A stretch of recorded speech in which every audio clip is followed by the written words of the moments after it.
নমস্কার, কেমন আছেন সবাই? আশা করি সুস্থ আছেন, দুর্দান্ত আছেন। মিঠে হাওয়ার গল্প কথা চ্যানেলে আপনাদের প্রত্যেককে স্বাগত জানাই।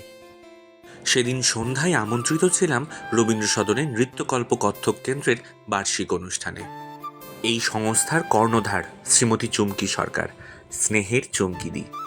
তিনি স্বয়ং এসে কার্ড দিয়ে অনুষ্ঠান দেখতে যাওয়ার অনুরোধ এবং এক বিশেষ দায়িত্ব আমার হাতে তুলে দিয়ে গিয়েছিলেন। আর সেই কারণে সেদিন সন্ধ্যায় রবীন্দ্র সদন প্রাঙ্গণে এসে উপস্থিত হওয়া।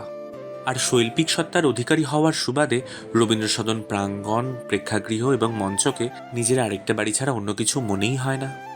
যাই হোক, এরপর দেখা সাক্ষাৎ সেরে নিজের আসন গ্রহণের পালা। ভেতরে প্রবেশ করতেই প্রেক্ষাগৃহ একেবারে জনস্রোতে পরিপূর্ণ। বেশ খানিক খোঁজাখুঁজির পর অবশেষে নিজের জন্য একটা ঠিকঠাক জায়গা খুঁজে পেলাম।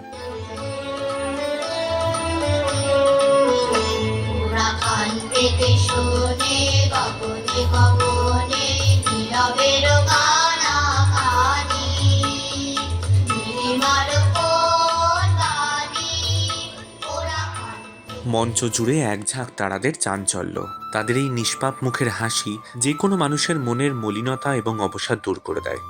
তাদের এই প্রতিভা সত্যি অতুলনীয়, অসাধারণ।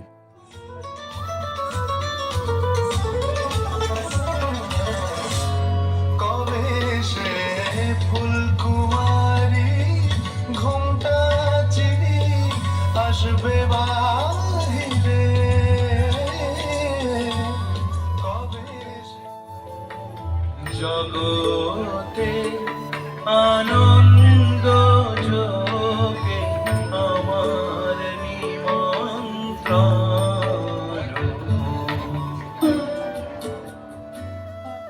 এবার আসি আমার দায়িত্বের কথায়। আমাকে দায়িত্ব দেওয়া হয়েছিল অনুষ্ঠান চলাকালীন গ্রিন রুমে এসে দিদির ছাত্রীদের পোশাক পরিবর্তনে সহায়তা করতে। পরাতে হবে ধুতি এবং পাগড়ি। অনুষ্ঠান সূচিতে নাচ পরপর থাকার কারণে পুচকিদেরকে খাটে দাঁড় করিয়ে চলছিল বেশ জোর কদমেই তোড়জোড়। আমি সেই মেয়েটি, সেই মেয়ে যার জন্মের সময় কোনো শখ কাজে নেই। আমি সেই মেয়েটি যে জন্ম থেকে বিবাহের জন্য আসলে আমি নিজেই যে কোনো উৎসবে বা অনুষ্ঠানে বিভিন্ন শৈলীতে ধুতি এবং পাগড়ি পরতে ভীষণ ভালোবাসি। তার থেকেও বড় বিষয় হলো যেটা, এই পোশাকে আমি ভীষণ স্বাচ্ছন্দ্য বোধ করি। হয়তো সেই কারণেই ভরসার জোরে আমার কাঁধে দায়িত্বটা তুলে দেন। তাছাড়াও আমার নাচের প্রতি ভালোবাসা অক্ষুণ্ণ থাকলেও এখন হয়েছে সময়ের অভাব। কাজের চাপে সেভাবে আর দাপিয়ে বেড়ানো হয় না মঞ্চ জুড়ে। তাই সরাসরি সশরীরে কোনো নাচের অনুষ্ঠান বা পরিবেশনায় যুক্ত থাকতে না পারলেও এই পরোক্ষভাবে অংশগ্রহণ করতে পারাতেই তৃপ্ততা লাভ। আমার নাচের প্রতি যে আজন্মের একটা ভালোবাসা রয়েছে তার হয়তো কখনো পরিবর্তন হবে না, তবে হয়তো বদলে যাবে সময়ের সাথে খানিকটা পরিভাষার। একটা সময় এই ভালোবাসায় বেঁচে থাকার জন্য, মিশে থাকার জন্য, সর্বোপরি একত্রীভূত হওয়ার জন্য নানা মিথ্যে এবং ছলনার আশাও নিতে হয়েছিল। একে অপরের পরিপূরক হয়ে ওঠার প্রতিশ্রুতিবদ্ধও ছিলাম আমরা।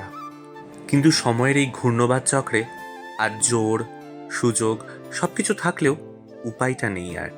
একটা প্রচলিত কথা আছে, যেদিকে দেখিবে ছাই উড়াইয়া দেখো তাই, পাইলেও পাইতে পারো অমূল্য রতন।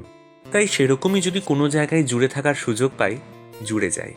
অপেক্ষা কেবল শুধু সেই সময় সুযোগের, আবার নিজেকে প্রমাণ করার।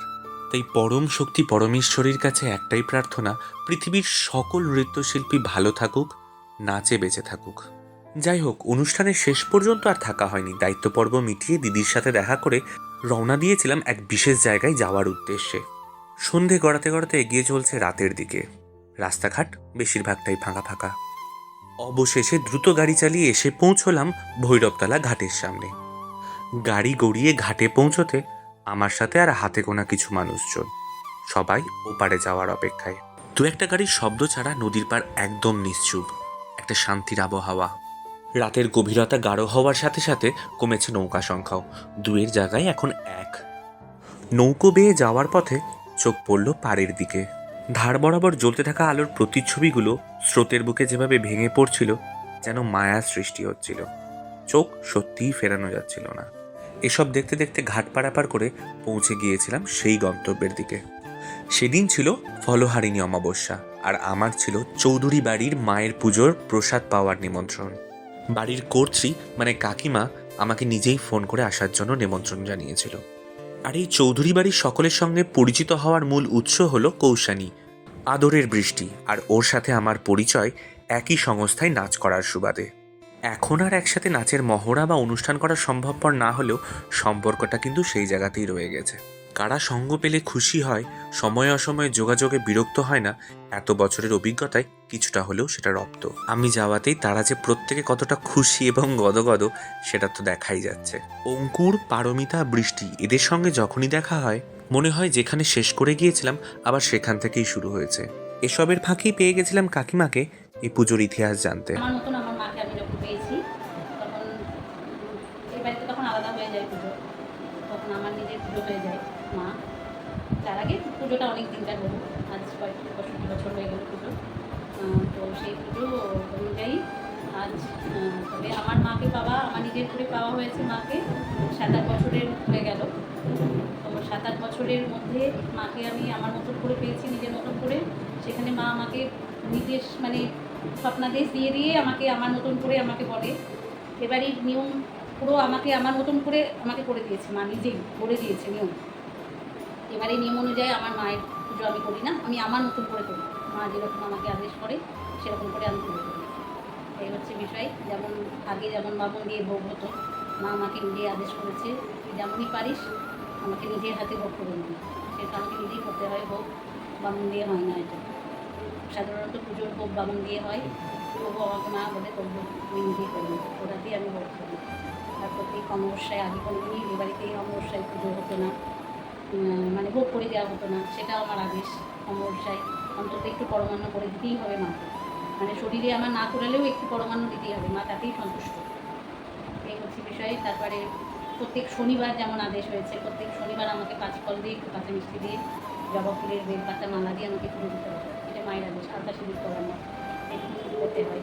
তারপরে এটা করার পরে আমি প্রত্যেক শনিবার মাকে জল মিষ্টি খাওয়ানোর পরে, পুজো দেওয়ার পরে, মানে আমার নিজের, আমি ফ্ল্যাটে থাকি, ফ্ল্যাটের ওখানে পুজো হয়, ওই পুজো করার পরে এই বাড়ির পুজো হয়, মায়ের পুজো হয়, তারপরে আমি জল খাই। আমি যেখানেই থাকি তারপরে আমি জল খাই, সে আমার বিকেল 3টে বাজুক 4টে বাজুক যখনই হোক, তার আগে আমি জল স্পর্শ করি না, তারপরে আমি জল খাই। এই হচ্ছে। তারপরে আচ্ছা, তোমাদের এই ফলহারিণী যে পুজোটা হয় সেটা কি কোনো স্পেশাল ভোগ হয় মায়ের? স্পেশাল ভোগ মানে মা যেমন আজকে স্বপ্নাদেশে আছে, পাকা ভোগ দিতে হবে। পাকা ভোগের অর্থ হচ্ছে সুজি, আঞ্চি, এইরকম, মানে আর পরমান্ন এরকম, এটা মাস্ট আমাকে দিতেই হবে। তবুও আমি মায়ের জন্য 5 তরকারি, 5 ভাজা, চাটনি, শাক, অন্ন বানিয়েছি, মানে খিচুড়ি, এগুলোকে বানিয়েছি। আর নিত্য পুজো হয় তোমাদের এই মন্দিরে? হ্যাঁ, নিত্য পুজো হয়, ঠাকুর মশাইতে পুজো করা হয়। এই মন্দিরে আমার আরও আমার ভোলেনাথ আছে বসানো। সেই মুহূর্তে দাঁড়িয়ে এই কথাগুলো শুনে আমার সারা শরীর শিহরিত হচ্ছিল, রোমকূপেরা সব হয়ে পড়েছিল দণ্ডায়মান। আর আমি এই বিষয়টা ভীষণভাবে মানি, তার ইচ্ছেতেই সবটা, তার ইচ্ছে বিনা গাছের একটি পাতাও নড়ার অনুমতি পায় না। এরপরে ডাক পড়েছিল খেতে যাওয়ার, তাই সবাইকে জড়ো করে দল গুছিয়ে চলে যাচ্ছিলাম প্যান্ডেলের দিকে। আস্তে আস্তে শুনলাম জায়গা তখনও খালি হয়নি, অগত্যা বাইরে অপেক্ষা। প্রতীক্ষার অবসান ঘটিয়ে জায়গা পাওয়ার পর সকলের মুখেই একটা গদগদ ভাব। মেনুতে ছিল বেগনি, পোলাও, ছানার ডালনা, খিচুড়ি, আলুর দম, চাটনি, পায়েস, মিষ্টি। প্রত্যেক কটা খাবারই ছিল ভীষণ সুস্বাদু। খাওয়া দাওয়ার পর বাড়ির সকলের সাথে দেখা সেরে আমরা পৌঁছে গিয়েছিলাম সেই ঘাটে। নৌকো আসতে দেরি হওয়ায় ফের অপেক্ষা। প্রতীক্ষার অবসানে নৌকো আমাদের ওপারে নিয়ে ভিড়লে অঙ্কুরকে ওর ঠিকানায় পৌঁছে দিয়ে নিজের গন্তব্যে ফেরা। সময়টা কেটেছিল দুর্দান্ত, অনবদ্য। আজকে তাহলে ভিডিওটা এখানেই শেষ করছি। দেখা হবে পরবর্তী কোনো একটা ভিডিওতে। আশা রাখি ততদিন আপনারা প্রত্যেকে খুব ভালো থাকবেন।